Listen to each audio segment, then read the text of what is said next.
Welcome to JTV news. Medchal జిల్లా Dammaiguda municipality కుందనపల్లిలో నిర్వహించిన శ్రీ అయ్యప్ప 18వ మహాపడి పూజకు ఆదివారం బీఆర్ఎస్ ఎమ్మెల్సీ కవిత హాజరయ్యారు.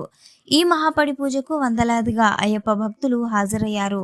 ఈ సందర్భంగా ఎమ్మెల్సీ కవిత మాట్లాడుతూ మహాపడి పూజకు వచ్చి దర్శనం చేసుకున్నందుకు సంతోషంగా ఉందని అన్నారు. మేడ్చల్ రంగారెడ్డి అధ్యక్షులుగా పనిచేసిన జాగృతి నాయకుడు విజయేందర్ గురుస్వామి 18వ మహాపడి పూజకు హాజరైనందున సంతోషంగా ఉందని అన్నారు. కావున ప్రజలందరూ సుఖ సంతోషాలతో ఉండాలని మొక్కుకున్నానని తెలిపారు.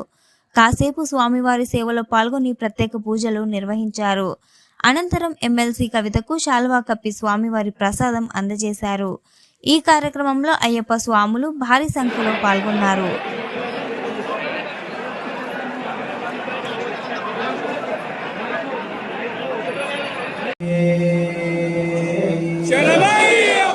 శ్రీ